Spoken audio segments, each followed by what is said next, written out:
That's what the media does every single time the Cowboys win a football game. We better turn. Because I've seen enough horror movies to know any weirdo wearing a mask is never friendly.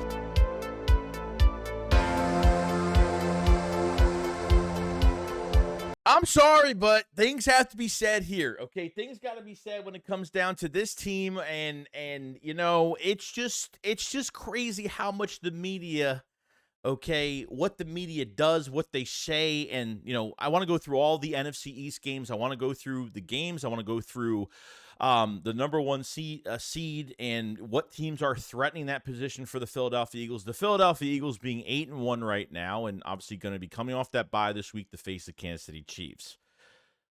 Okay, the Cowboys and Giants faced off, and I had the Cowboys winning this game anyway. Okay, you had Danny DeVito. Okay, I call him Danny DeVito because I just don't want to say his real name. And they got smacked 49-17, and I just. Are Cowboy fans really, like, do they actually sit there and say, wow, the Cowboys did an amazing job tonight? And it's just, are they actually satisfied with a beatdown over the New York Giants? I mean, they put how many points on them? I don't know how many points they put on this year. It's a lot, obviously. What, 68? I forgot how many points they put on them this past year. But the two times they faced off, they actually scored more points. I think they scored more points in this game with obviously less, you know, the Giants, you know, a couple guys, you know, Daniel Jones isn't playing. Not like it was going to make a big difference anyway. But it's just like after Dak threw his first pick, I think it was like, what, in the first quarter, the Giants just couldn't move the ball at all. I mean, just couldn't move the ball. They couldn't sustain drives. I mean, you get the ball back on a pick, and you can't even move from the goal line at this point. The Cowboys just demolished them. Everything worked out for the Cowboys. Every possible thing happened in that game. But then it's like after the game, and it's just like, hey, you know, put some respect on Dak Prescott's name. He threw 10 times his career over 400 yards. The Cowboys beat up on bad teams, dude. What are these glorified stats in his 8-year career? 10 times, 400-plus yards. Who fucking gives a shit? Where has this brought them to? If the Cowboys win a Super Bowl, trust me, I will give them the utmost hate, but the utmost respect at the same time. Trust me, you will get that from me. But until they reach an NFC Championship game and beyond that, there is no freaking way that I can even sit here and just read the shit that I was reading the whole entire day. I mean, seriously, Dak MVP now? Like, really? I mean, come on now. It's not consistent, dude.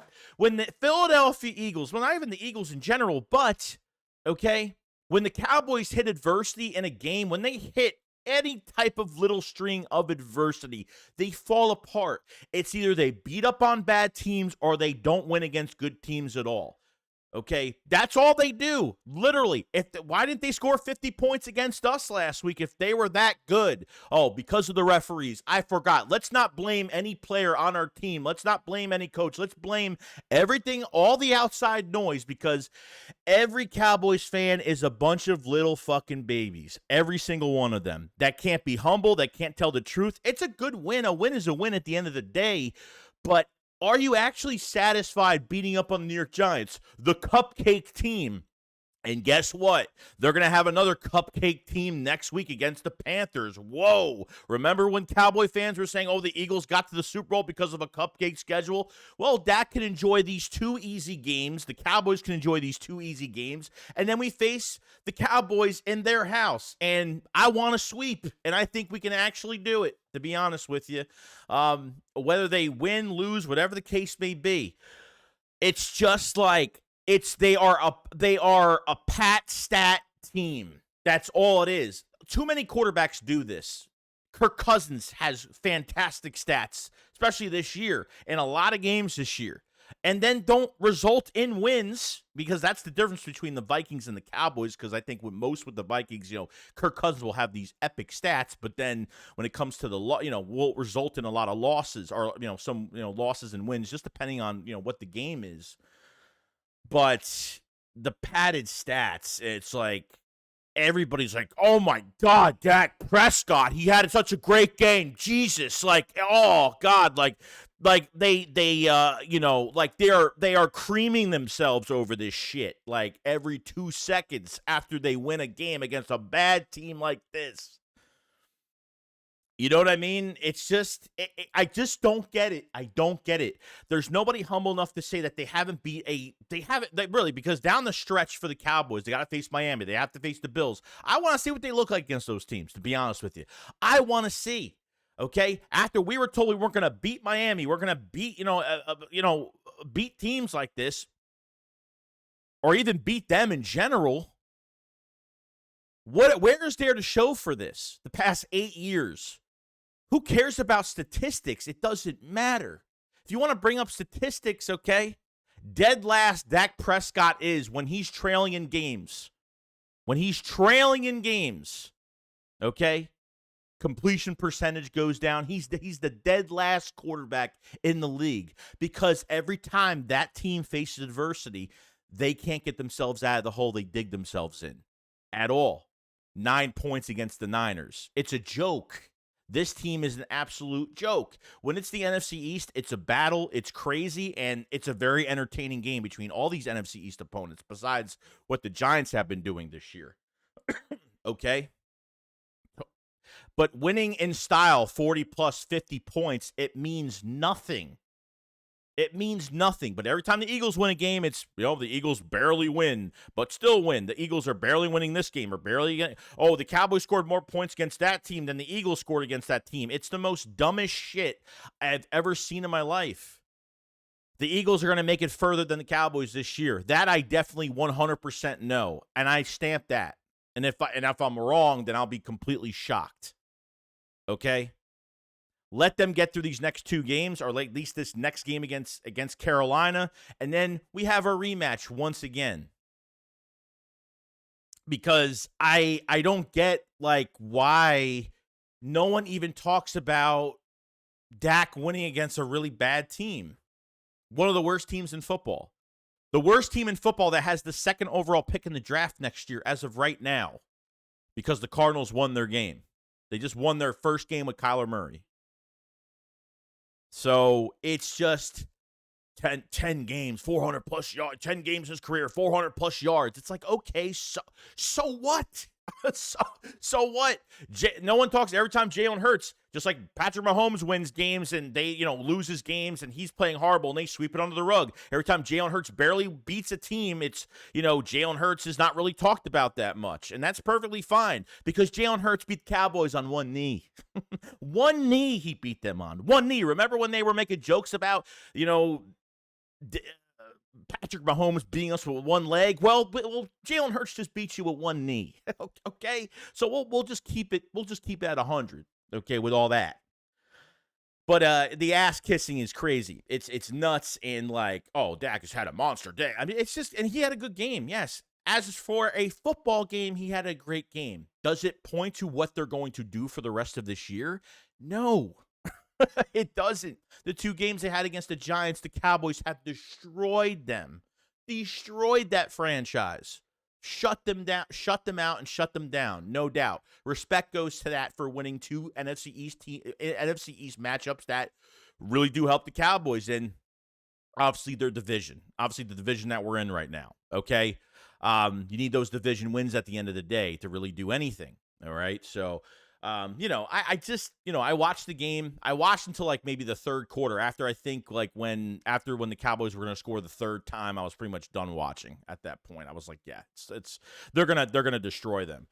And I had them winning this game anyway, regardless. I mean, at this point, the Eagles have the Giants, I think the last, 3 games of the schedule, which hopefully by that time the Eagles will be already in the number 1 seed. We don't have to worry about a damn thing. And we'll start putting in players and playing guys for a half and getting guys more healthy and all that great stuff. Hoping, any setbacks, because I'm a realistic fan. I'm not just going to put some stats out there and say, if this was us, if this was the Eagles, if this was Jalen Hurts that did this, if he played a shitty game against a good team and then played really good against a great team, against a bad team, I would say, dude, I'm not satisfied until we play a great team. Like, I wouldn't be satisfied with it. And Cowboys fans are satisfied.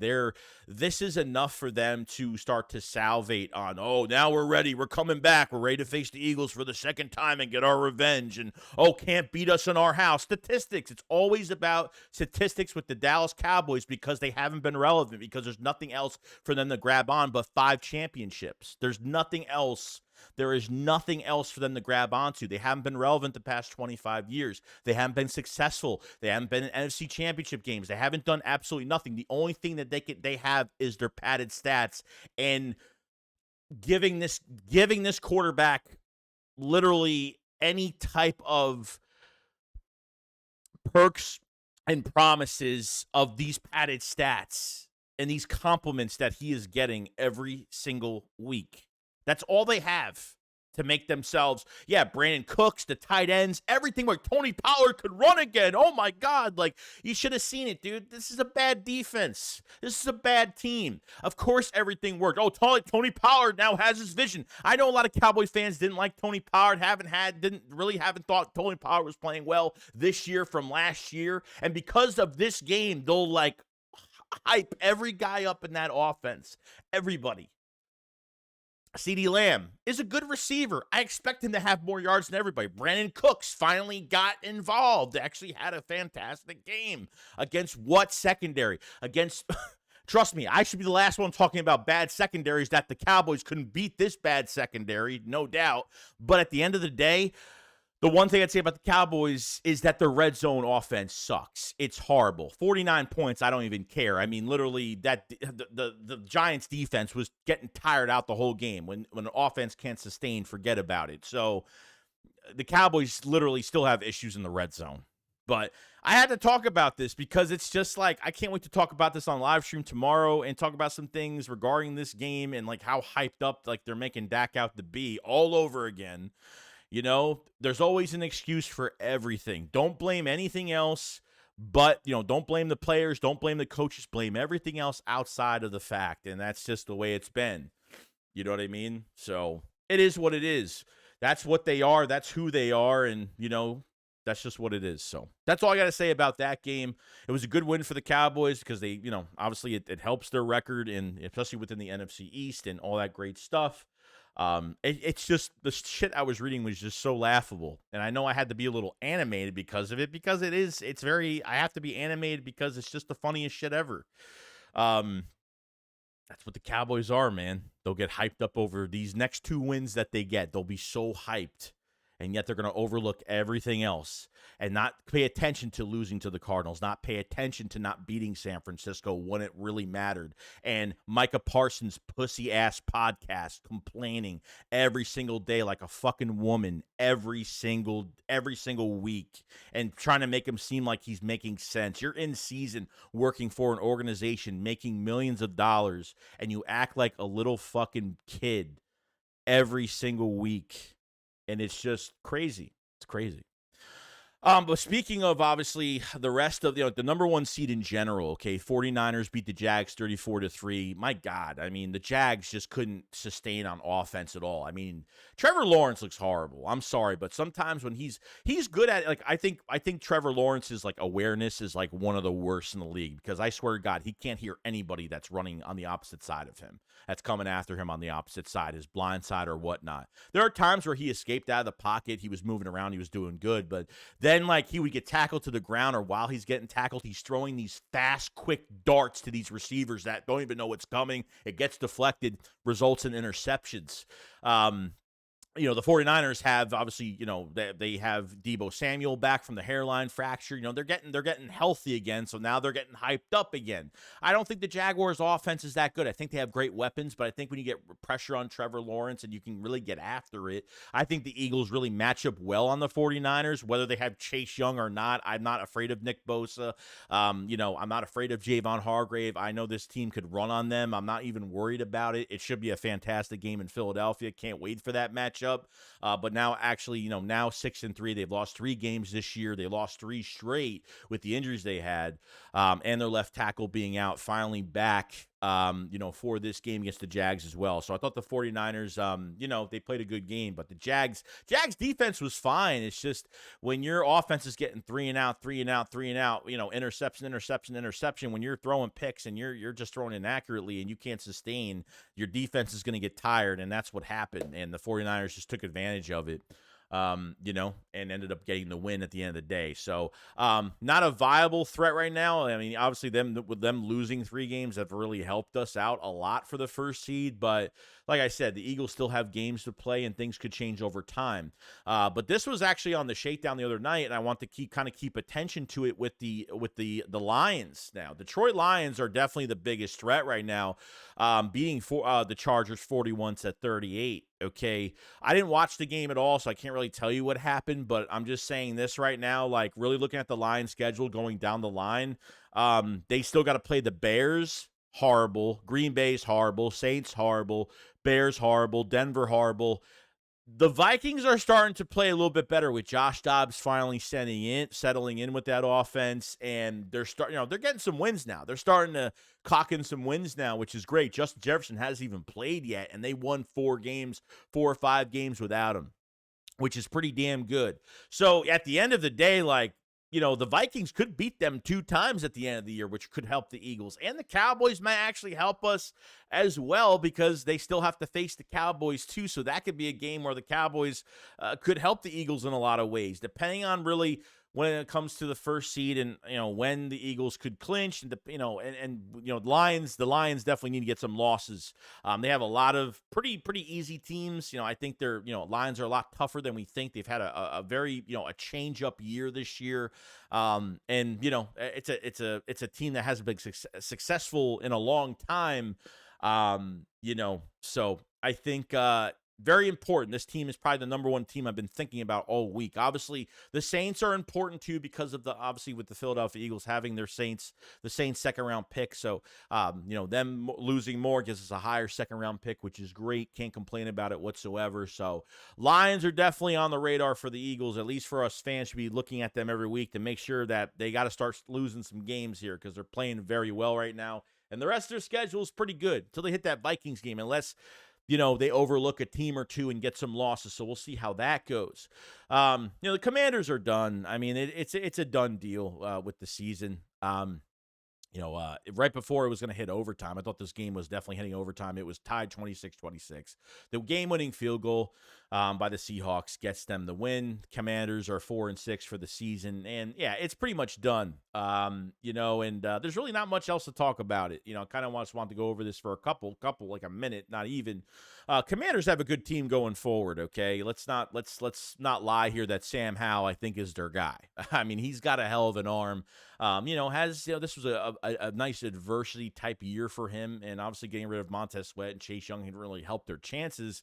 The Eagles really ended their chances after beating them the second time, and they decided, they want to start fresh, get rid of some guys that they know they're not going to resign to big money, and want to start drafting better and start wanting to with the new owner involved and want to do other things. So, it helps, but the season's over for them at this point. You know what I mean? With Washington, I think that, that Washington has the second best quarterback in the division. That's just me. But with a good offense and just not enough on the defense and mistakes made by Sam Howell this year. There's been a lot of mistakes made by Sam Howell this year. He's been the most sacked quarterback in the division, at least, and the whole league. He's had his miscues this year, but I think will be a good quarterback for them in the future. And, it's a done year. So really not much to talk about anything else there.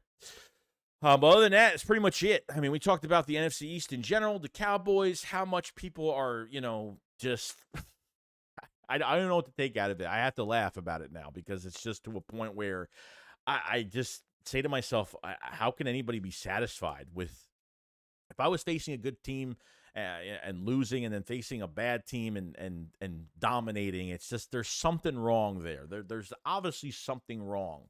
And I love how the media just eats it all up, and I just feel like it's all viewership, it's all ratings. When you talk about the Cowboys, it's all ratings. It's all it is.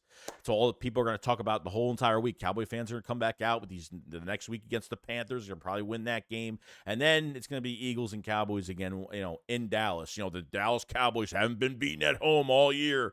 Another statistic that they're going to keep close to their chest that makes sense, because it's all about the stats. The stats give you a Super Bowl. I guess that's what it is, because I don't know.